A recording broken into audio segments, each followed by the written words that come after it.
Muşununun 40 gün evvel Bahardinovlar evladı ornutulmaz eğir judalık uçurdu. Uyghur sanatının can köyeri, ailenin berkti, mihrivan, köyümçanı bolgan Tacgül anımızdan mengülük ayrılıp kaldı. Tacgül Maqsudovanın vafat boluş münasebeti bilen merhumның ailesiga, qo'mi qarindoshlarga cho'nqur qayg'urib, o'z ailam nomidan ta'ziya bildiraman.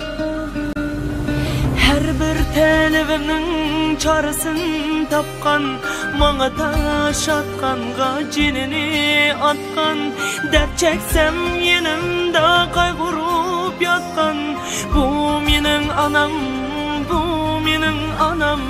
Her bir talebimning chorasin topgan, manga tash atqanga jinini atgan, dard cheksam yenimda qayg'urib yotgan, bu mening anam, bu mening anam.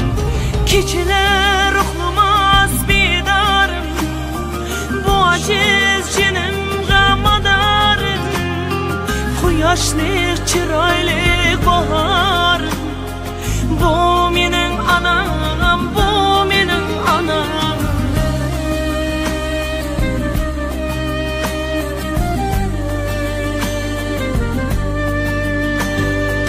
Yüregi yığlaydı men yaman olsam, keyin qandaq yaşar beshini eksem, men barmen ki mehr kutmas o'zgadan, bu mening anam, bu mening anam.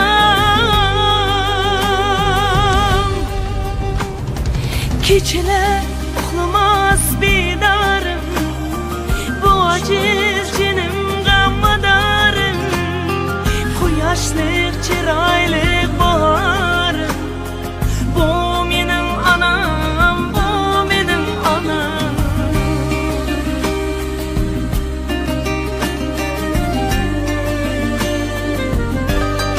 Bugun eng chiroyli gullarni eli qo'liga berayman rahmatlar aytib, bir umr yasharkan bizlarni o'ylab, bu mening anam, bu mening anam.